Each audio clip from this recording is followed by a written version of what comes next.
Hello नमस्कार साथियों, आप सभी का मंत्रा ट्यूटोरियल की यूट्यूब चैनल पर बहुत बहुत स्वागत है साथियों। चलिए साथियों, हम लोग कंप्यूटर की कक्षाएं प्रारंभ की थी। कंप्यूटर की कक्षाएं में हम लोग इनपुट डिवाइस के बारे में पढ़ रहे थे साथियों। चलिए हम लोग इनपुट डिवाइस के बारे में और जानते हैं। आज का जो टॉपिक है कीबोर्ड रहेगा। कीबोर्ड बहुत महत्वपूर्ण टॉपिक है साथियों, इससे प्रश्न पूछने की बहुत ज़्यादा संभावना होती है। तो चलिए साथियों, हम सीधा क्या करते हैं, वीडियो को स्टार्ट करते हैं। वीडियो पे बने रहिए। चलिए, कीबोर्ड के बारे में कुछ महत्वपूर्ण जानकारी, क्या होता है कीबोर्ड के कुछ फंक्शन होते हैं, कीबोर्ड के फंक्शन के से रिलेटेड बहुत क्वेश्चन बनता है, उसको भी हम लोग देखने वाले हैं। तो वीडियो के साथ बने रहिएगा। चलिए स्टार्ट करते हैं। देखिए, इनपुट डिवाइस के अंतर्गत हमारा जो टॉपिक है वो टॉपिक का नाम है कीबोर्ड। बहुत महत्वपूर्ण टॉपिक है कीबोर्ड। अब जानते हैं कीबोर्ड क्या होता है, इसका आविष्कार किसने किया है, इसको देख लेते हैं थोड़ा सा। यह प्राथमिक इनपुट डिवाइस है। कैसा डिवाइस है साथियों? प्राथमिक इनपुट डिवाइस है। इंपॉर्टेंट पॉइंट है, याद रखिएगा। अगर बोला जाएगा सबसे पहला इनपुट डिवाइस कौन सा है, तो प्राथमिक इनपुट डिवाइस कौन सा है, तो कीबोर्ड है। सबसे ज़्यादा प्राथमिक है और सबसे प्रचलित है, सर्वप्रचलित है, सबसे ज़्यादा प्रचलित है, सबसे ज़्यादा उपयोग होने वाला है यही कौन सा डिवाइस, कीबोर्ड। सबसे प्रचलित भी है और प्राथमिक इनपुट डिवाइस है, याद रखना। कीबोर्ड का आविष्कार क्रिस्टोफर लेथम सोल्ज ने किया था। क्रिस्टोफर लेथम सोल्ज ने कीबोर्ड का आविष्कार किया था 1868 में, है ना। क्रिस्टोफर लेथम सोल्ज ने कीबोर्ड का क्या किया था, आविष्कार किया था। इसको हमको ध्यान में रखना पड़ेगा साथियों, बहुत महत्वपूर्ण जानकारी है। कीबोर्ड का आविष्कार कब किया था, 1868 में, याद रखना है। और क्रिस्टोफर लेथम सोल्ज ने किया, ये इंपॉर्टेंट पॉइंट है। अगला देखो, क्रिस्टोफर लेथम सोल्ज को क्वार्टी कीबोर्ड व टाइपराइटर के जनक के रूप में जाना जाता है। अगर आपसे परीक्षा में प्रश्न पूछा जाए कि कीबोर्ड का जनक कौन है या टाइपराइटर का जनक कौन है, टाइपिंग करने वाला टाइपराइटर का जनक कौन है, तो उसको बोला जाता है क्रिस्टोफर लेथम सोल्ज। कीबोर्ड का आविष्कार भी इन्होंने किया है। कीबोर्ड का आविष्कार कौन किया है, तो क्रिस्टोफर लेथम सोल्ज। इसको और क्या नाम से जाना जाता है, क्रिस्टोफर लेथम सोल्ज को क्वार्टी कीबोर्ड व टाइपराइटर के जनक के रूप में जाना जाता है। ये इंपॉर्टेंट पॉइंट है, हमको ध्यान में रखना पड़ेगा। चलिए आगे देखो, यह खोज परिणामों को ट्रिगर भी कर लेता है, खोज परिणामों को ट्रिगर भी करता है, ये भी हमको ध्यान में रखना पड़ेगा, ये भी इंपॉर्टेंट है। आजकल 104 बटनों वाला क्वार्टी कीबोर्ड प्रचलन में है। मतलब 104 बटन वाला कीबोर्ड का हम लोग क्वार्टी कीबोर्ड का प्रयोग करते हैं। कीबोर्ड का क्वार्टी नाम है ना। तो क्वार्टी कीबोर्ड का प्रयोग करते हैं 104 बटन वाला, इसको भी हमको ध्यान में रखना पड़ेगा। अगला देखिए, सर्वाधिक प्रचलित इनपुट डिवाइस है, सबसे ज़्यादा प्रचलित इनपुट डिवाइस है, सबसे ज़्यादा प्रयोग में आने वाला इनपुट डिवाइस है। इसका काम क्या है, टेक्स्ट व न्यूमेरिक डाटा को कंप्यूटर में प्रवेश हेतु प्रोग्राम होता है, प्रवेश करने के लिए प्रयोग होता है ना। मतलब कंप्यूटर में हम लोग कोई भी टेक्स्ट इंटर करते हैं, टेक्स्ट लिखते हैं या तो संख्या लिखते हैं, न्यूमेरिक डाटा को इंटर करने के लिए, कंप्यूटर में प्रवेश करने के लिए इसका प्रयोग होता है, किसका, कीबोर्ड का। तो ये कीबोर्ड के बारे में सामान्य जानकारी है, इसको हमको ध्यान में रखना पड़ेगा। पहला पॉइंट क्या याद रखना है, यह एक प्राथमिक इनपुट डिवाइस है और सबसे ज़्यादा प्रयोग होने वाला डिवाइस है। दूसरा पॉइंट क्या याद रखोगे, कीबोर्ड का आविष्कार किसने किया है, तो कीबोर्ड से क्रिस्टोफर याद रखना है, याद करने का तरीका भी, की से क्रिस्टोफर लेथम सोल्ज ने कीबोर्ड का आविष्कार किया था। इसको टाइपराइटर का जनक भी कहा जाता है और क्वार्टी कीबोर्ड का भी जनक कहा जाता है, इसको ध्यान में रखना पड़ेगा। ये खोज परिणाम को ट्रिगर भी करता है, ये पॉइंट इंपॉर्टेंट है। आजकल 104 बटनों वाला कीबोर्ड का प्रयोग ज्यादा में आता है आजकल प्रचलन में, है ना। सर्वाधिक प्रचलित इनपुट डिवाइस है जो टेक्स्ट और न्यूमेरिक डाटा को कंप्यूटर में इंटर कराता है, कंप्यूटर में प्रेस कराने का काम करता है कीबोर्ड। तो ये सामान्य जानकारी है कंप्यूटर के बारे में, कंप्यूटर के कीबोर्ड के बारे में, इसको हमको ध्यान में रखना पड़ेगा। चलिए आगे बढ़ते हैं। नेक्स्ट देखिए, कीबोर्ड के बारे में और जानकारी पढ़ते हैं। अब देखिए, कीबोर्ड के प्रमुख बटन व कार्य, ये इंपॉर्टेंट है, बहुत महत्वपूर्ण है, इससे प्रश्न बनते हैं, है ना। तो कीबोर्ड के प्रमुख बटन व उसके कुछ कार्य। अब बटनों को बहुत श्रेणी बांटा गया, 5-6 श्रेणी बांटा गया, उसको हम लोग देखेंगे बारी बारी से। सबसे पहला देखते हैं हम लोग अल्फा न्यूमेरिक बटन। पहला बटन क्या है साथियों, अल्फा न्यूमेरिक बटन। मतलब इसमें अल्फाबेट भी होगा और नंबर भी होगा, इसलिए इसका नाम है अल्फा न्यूमेरिक। मतलब इसमें A to Z भी रहेगा और क्या रहेगा, कुछ न्यूमेरिक रहेगा 0 to 9 तक के 10 अंक ये भी रहेगा, दोनों रहेगा, इसलिए इसका नाम क्या है, अल्फा न्यूमेरिक इसका नाम। देखो 26 अल्फाबेट A से Z तक होते हैं, इसमें 0 से 9 तक के अंक लिखा होते हैं। मतलब टोटल अंक कितने होंगे, कुल अंक कितने होते हैं, तो 10 होते हैं, इसको ध्यान में रखना। 0 से 9 मत मान लेना, 10 होते हैं टोटल, 0 से 9, 0 भी काउंट होता है और 1 से 9 तक 10 होते हैं। इसमें कुछ सिंबल वगैरह भी होते हैं, क्या होते हैं साथियों, कुछ सिंबल वगैरह भी इसमें होते हैं, हमको ध्यान में रखना पड़ेगा अल्फा न्यूमेरिक की में, है ना, सिंबल वगैरह भी होते हैं, ठीक। चलिए इसको हमको ध्यान में रखना पड़ेगा। अल्फा न्यूमेरिक की में 26 अल्फ़ाबेट होते हैं, 1 से 9 तक टोटल 10 अंक होते हैं। कुछ इसमें क्या होते हैं, सिंबल होते हैं, याद रखेंगे, है ना, कुछ सिंबल इसमें होता है। चलिए आगे बढ़ते हैं। न्यूमेरिक की, अगला की क्या नाम क्या है हमारा साथियों, न्यूमेरिक की। अब न्यूमेरिक मतलब सीधा नंबर ही रहेगा केवल इसमें।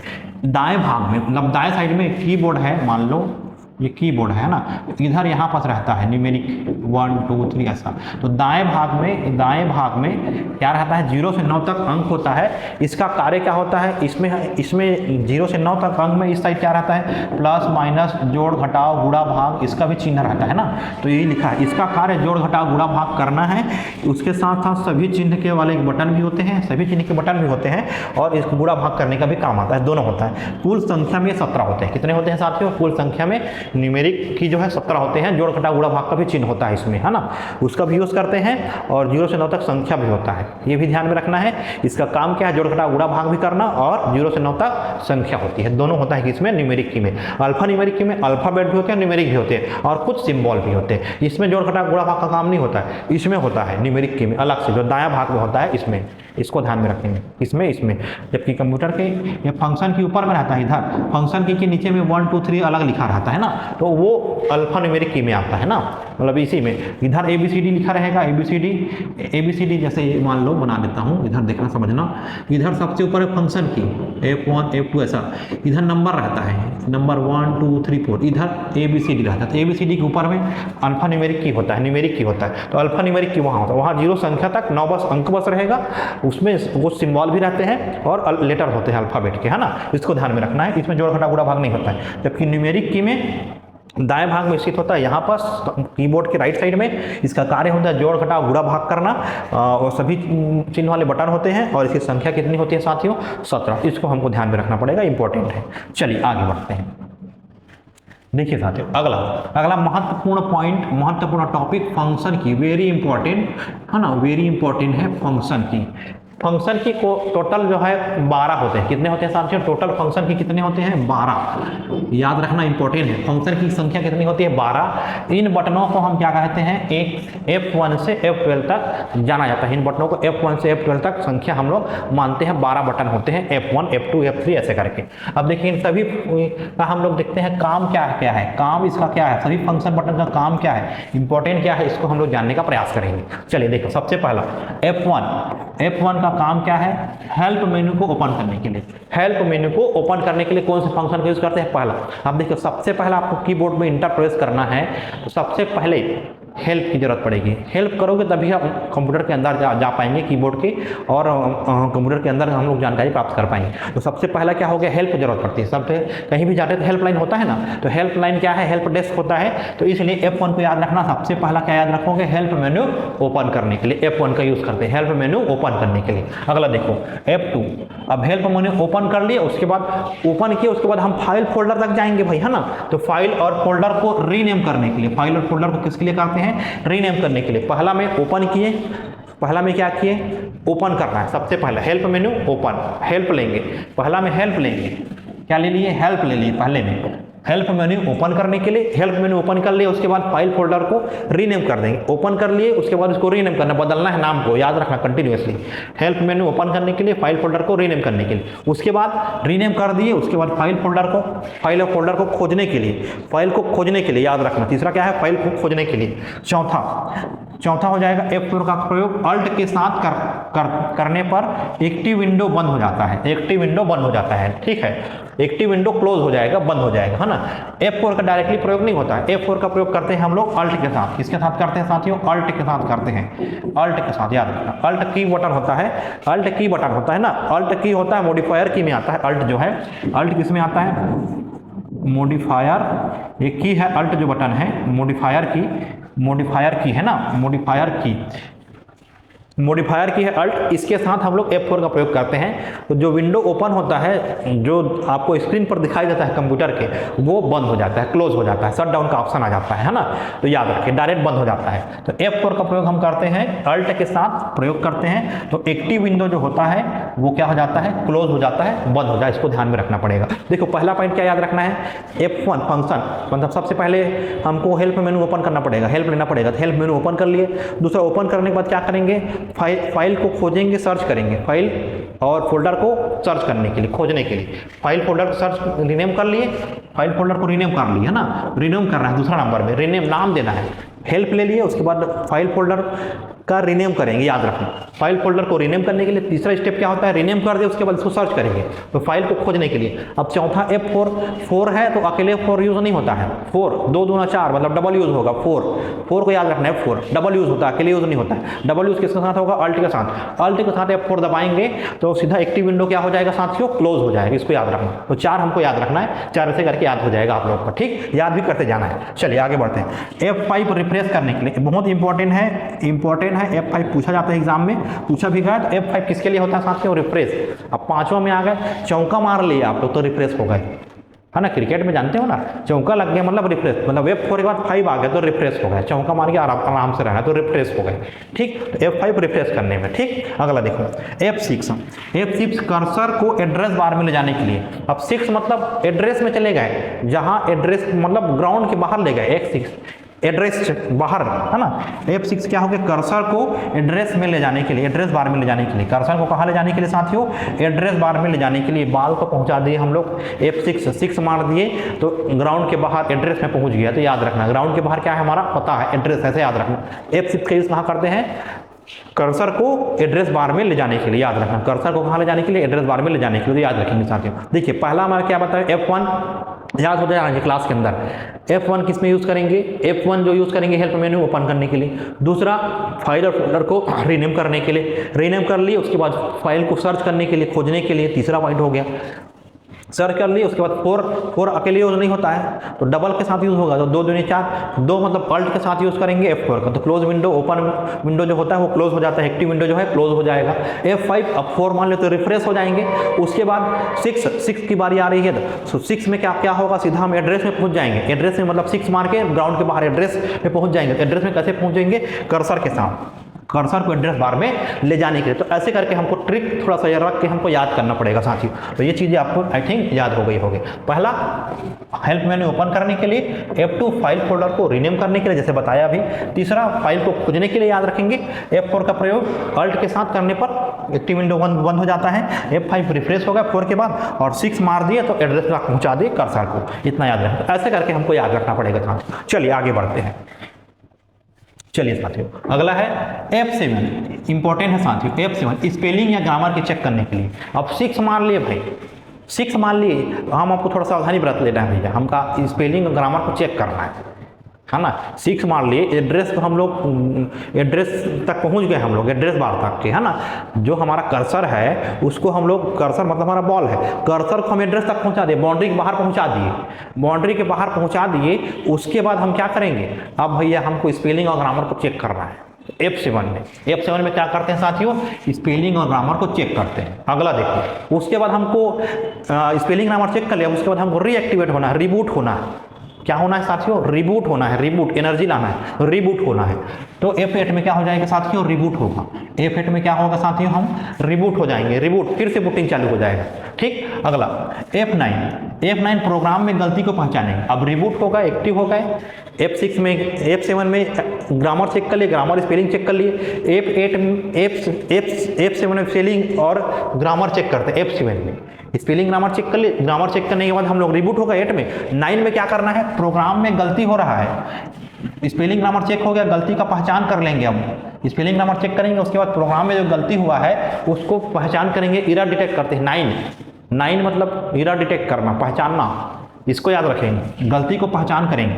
F10 का मतलब हो गया, बस 10 हो गया मुख्य मेनू में एक्टिव करने के लिए, मुख्य मेनू को एक्टिव करने के लिए, मेन मेनू को एक्टिव करने के लिए। किसका यूज होता है, मेन मेनू को एक्टिव करने के लिए F10, मेन मेनू को एक्टिव करना। मेन काम करना है 10 में, 10 में हमको क्या काम करना है, 10 में मेन मेनू में चले जाना है, मेन मेनू को एक्टिव करना है। मेन मेनू को एक्टिव करने के लिए 10 का करेंगे।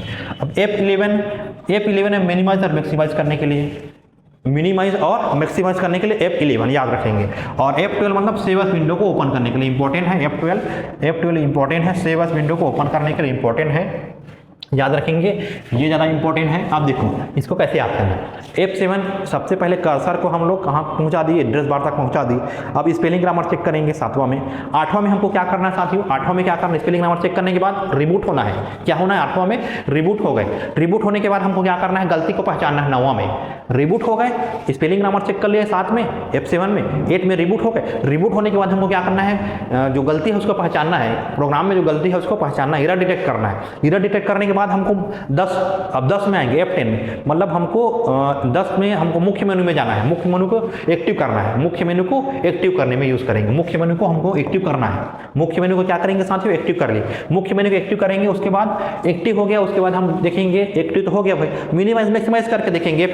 F11 में क्या करेंगे साथियों, मैक्सिमाइज और मिनिमाइज करेंगे। उसके बाद सेव एज विंडो, लास्ट में क्या कर लेंगे साथियों, सेव करेंगे। तो सेव एज विंडो ओपन करने के लिए F12 में हम पहुंच जाते हैं। तो ऐसे करके हमको क्या करना पड़ेगा साथियों, पूरा विंडो का जो फंक्शन है कीबोर्ड का F1 से लेकर F12 तक हमको याद करना पड़ेगा। पहला F1 क्या हो गया, हेल्प ले लिए, उसके बाद फाइल फोल्डर को रीनेम कर दिए। रीनेम करने के बाद हम क्या करेंगे, फाइल को सर्च कर लेंगे। तीसरा में, चौथा में 2 दूनी 4, मतलब अल्ट के साथ F4 का प्रयोग होता, एक्टिव विंडो क्लोज हो जाएगा। 5वां में हम क्या करेंगे, क्लोज कर लिए। उसके बाद हमको क्या करना है, थोड़ा देर रुक जाना है, चौका मार लीजिए तो रिफ्रेश हो जाना है। रिफ्रेश करने के बाद अच्छी छक्का मारना है। तो कर्सर को कहाँ ले गए, एड्रेस बार ग्राउंड के बाहर ले गए। 7वां में क्या करना है, स्पेलिंग ग्रामर को हमको चेक करना है। स्पेलिंग ग्रामर चेक हो गया, उसके बाद हमारा रिबूट हो जाएंगे थोड़ा सा F8 में। रिबूट होने के बाद क्या करना है, प्रोग्राम में जो गलती है उसको पहचानना है, एरर को डिटेक्ट करना है। 10 में क्या करना है, मेन मेन्यू में पहुंच जाना है, इसे याद रखना है। 11 में क्या करना है, 11 में मतलब मेन मेन्यू में पहुंच गया तो मिनिमाइज मैक्सिमाइज करना है भाई, और लास्ट में सेव एज करना है, सेव एज विंडो ओपन करने के। तो ऐसे करके हमको ध्यान रखना है। इस प्रकार से याद करोगे साथियों तो याद हो जाएगा। चलिए आगे बढ़ते हैं। अब देखो कर्सर कंट्रोल की, कर्सर कंट्रोल की क्या है साथियों, कर्सर कंट्रोल की। अगला की क्या है हमारा, कर्सर कंट्रोल की, इंपॉर्टेंट है। कर्सर कंट्रोल की क्या है साथियों, कर्सर कंट्रोल की। देखिए साथियों, इसमें कुल 8 की होते हैं। कितने की होते हैं साथियों, कुल 8 की होते हैं। इसमें 4 एरो की होते हैं। 4 क्या होते हैं साथियों, एरो की होते हैं। 4 एरो की होते हैं, और 4 जो होते हैं home, end, page up, page down, ये सब की होते हैं। तो इस कर्सर कंट्रोल की में कुल कितने की होते हैं साथियों, 8 होते हैं। इसको ध्यान में रखना है। कर्सर कंट्रोल की, कर्सर को कंट्रोल करेंगे। 4 एरो की, एरो की में देखो ऐसा है, इस प्रकार से 4 एरो बने होते हैं साथियों। अभी चारों एरो जो होते हैं, एक अक्षर को इधर जाएंगे, ये इधर जाएंगे तो बायां ले जाएंगे, लेफ्ट ले जाएंगे। एक अक्षर क्या होता है, लेफ्ट जाएगा, इसमें एक अक्षर राइट जाएगा। एक अक्षर क्या होता है, राइट जाना है, राइट। इसमें एक अक्षर नीचे, एक अक्षर नीचे, और इसमें एक अक्षर ऊपर, तो ऐसा होता है ना। एक लेटर नीचे के लिए यूज करेंगे, इसमें एक लेटर ऊपर, तो ये 4 यूज होता है। इसमें अक्षर को लेफ्ट की ओर ले जाएंगे ऐसे एरो में। इस प्रकार के एरो में एक अक्षर को राइट साइड ले जाएंगे। नीचे वाला एरो में एक अक्षर को नीचे लाएंगे। ऊपर वाले में एरो में ऊपर एक अक्षर को ले जाएंगे। तो ऐसा करके इसका यूज होता है एरो के। एरो के को याद रखना है साथियों, नेविगेशन की भी कहा जाता है। क्या कहते हैं साथियों, नेविगेशन की भी हम लोग कहते हैं। एरो को क्या कहते हैं साथियों, नेविगेशन की भी कहते हैं। अब देखो, अब आते हैं होम। होम की हमारा क्या काम होता है, होम की जो हमारा होता है, कर्सर को लाइन के प्रारंभ में ले जाना है। अब होम का मतलब ही समझ जाओ, होम का मतलब समझ जाओ, होम मतलब घर पहुंच गए, तो कर्सर को लाइन के प्रारंभ में ले जाता है। कर्सर को कहाँ ले जाएगा साथियों, लाइन के प्रारंभ में। इंड देखो, होम शुरुआत में ले गया, प्रारंभ में कर्सर को। इंड मतलब कर्सर को लाइन के अंत में ले जाना है। तो होम और इंड मतलब लाइन को याद रखना है। होम और इंड में किस वर्ड को याद रखना है साथियों, लाइन को याद रखना है ना, इंपॉर्टेंट है यही। होम मतलब लाइन में आना है, घर जाना है मतलब। होम कर्सर को लाइन के पहले पेज में ले जाने के लिए, प्रारंभ में ले जाने के लिए, है ना। लाइन के प्रारंभ में ना, लाइन को याद रखना है, पेज को याद नहीं रखना है, लाइन याद रखना है। होम और इंड में लाइन को याद रखोगे भाई, याद रखना, दोनों में कंफ्यूजन होगा यहाँ पर। होम मतलब कर्सर को लाइन के पहले पेज में ले जाने के लिए, प्रारंभ में ले जाने के लिए, लाइन पहले लाइन में ना।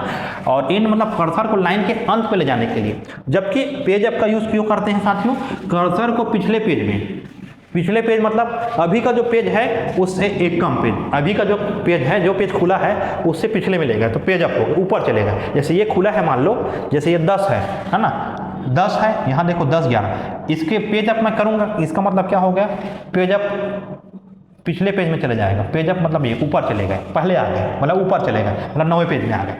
अब पेज डाउन का मतलब क्या होता है साथियों, कर्सर को, पेज डाउन का मतलब कर्सर को अगले पेज में ले जाने के लिए वर्तमान से एक बढ़ा देंगे, वर्तमान से एक ज़्यादा, 10 है तो 11 पेज में पहुंच जाएगी, इस पेज में पहुंचेंगे, तो ऐसा इसका यूज होता है। ठीक, चलिए इसको समझ लेते हैं। कर्सर कंट्रोल की क्या होता है, इसमें कुल 8 की होते हैं, 4 एरो की होते हैं साथियों, और एरो की को नेविगेशन की भी कहा जाता है। होम कर्सर को लाइन के प्रारंभ में ले जाने के लिए, और इंड का यूज कर्सर को लाइन के अंत में ले जाने के लिए। पेज अप कर्सर को पिछला पेज में ले जाने के लिए, वर्तमान पेज से एक पहले ले जाने के लिए, पिछले पेज में ले जाने के लिए। और पेज डाउन का यूज क्यों करते हैं, कर्सर को अगले पेज में ले जाने के लिए, वर्तमान से एक ज़्यादा पेज में ले जाने के लिए, ऐसा यूज करते हैं। इस प्रकार से याद करना है साथियों। चलिए आगे बढ़ते हैं। अब देखिए इसमें एक इंपॉर्टेंट पॉइंट है, थोड़ा नोट करके याद रखना है। जो कंट्रोल की होता है साथियों, है ना, जो कंट्रोल की होता है उसके साथ हम अगर होम व इंड, हम होम का यूज क्यों करते हैं, कर्सर को लाइन के प्रारंभ में ले जाने के लिए, है ना, और इंड का यूज क्यों करते हैं साथियों, कर्सर को लाइन के अंत में। तो ये होता है, अगर इसके साथ यदि हम कंट्रोल का यूज करेंगे, किसका यूज करेंगे, कंट्रोल की, किसका यूज करेंगे, कंट्रोल की का यूज करते हैं, याद रखेंगे, कंट्रोल की का, किसका यूज करेंगे, कंट्रोल की। अगर कंट्रोल की का यूज कर देते हैं इसके साथ में, है ना, किसका यूज करेंगे साथियों, कंट्रोल की, CTRL लिखते हैं, कंट्रोल की। कंट्रोल और होम यूज करेंगे, कंट्रोल और इंड यूज करेंगे। तब यहां पर उसी के नोट में लिखा हो, कंट्रोल की के साथ अगर होम व इंड की दबाने पर क्रमशः हम पेज के सबसे पहले पेज में और सबसे अंत में पहुंच जाते हैं, सबसे पहले और सबसे अंत में। अगर मान लो ये पेज खुला हुआ है साथियों, 11वां पेज खुला हुआ है, अगर मान लो मैं कंट्रोल का और होम दोनों बटन को एक साथ दबाता हूं तो मैं कहां पहुंच जाऊंगा, कंट्रोल और होम को मैं सबसे पहले दबाया मान लो एक साथ, तो कहां पहुंच जाऊंगा, मैं पहले नंबर के पेज में पहुंच जाऊंगा। किस में पहुंच जाऊंगा साथियों, पहले नंबर के पेज में पहुंच जाऊंगा। अगर कंट्रोल व इंड को एक साथ दबाऊंगा साथियों तो मैं सबसे लास्ट पेज में पहुंच जाऊंगा। ये इसकी खासियत होती है कंट्रोल बटन की। अगर लेकिन होम बटन दबाएंगे तो लाइन के पहले लाइन में पहुंचेंगे, और इंड दबाएंगे मतलब कर्सर के लास्ट वाली लाइन में पहुंचेंगे ना। तो ये दोनों का नहीं है ना भाई, इसका बात है ये अगर दबाएंगे तब पहले वाला बता रहा हूँ, मतलब पहले पेज में पहुंच जाएंगे और लास्ट पेज में पहुंच जाएंगे, इसको ध्यान में रखना। तो इसी को लिखा, कंट्रोल की के साथ होम और इंड की दबाने पर क्रमशः हम पेज के सबसे पहले पेज में और सबसे अंत में पहुंच जाते हैं, ये हमको ध्यान में रखना पड़ेगा। ठीक, ये बहुत महत्वपूर्ण है, इंपॉर्टेंट टॉपिक था। तो चलिए साथियों, ठीक है, कीबोर्ड से रिलेटेड एक और वीडियो बनेगा भाई, है ना, क्योंकि ये थोड़ा सा लंबा टॉपिक है और महत्वपूर्ण टॉपिक है। तो फंक्शन की और कंट्रोल फंक्शन की देखें हमने, और अल्फान्यूमेरिक की, न्यूमेरिक की, कर्सर कंट्रोल की, मॉडिफायर की अगर देखेंगे, स्पेशल पर्पस की देखेंगे। तो ये 2 की और बचा हुआ, ये भी इंपॉर्टेंट है। तो ये बहुत ज़्यादा इंपॉर्टेंट है साथियों। तो आप लोग को फंक्शन की बहुत ज़्यादा इंपॉर्टेंट है, उसको याद करना है। याद करने का तरीका बताया हूँ साथियों। इस वीडियो को ज़्यादा से ज़्यादा शेयर करिए साथियों, ज़्यादा से ज़्यादा लाइक कीजिए साथियों, चैनल को सब्सक्राइब कीजिए साथियों, जुड़े रहिए मंत्रा ट्यूटर के साथ साथियों। धन्यवाद, मिलते हैं नेक्स्ट क्लास में। जय श्री राम।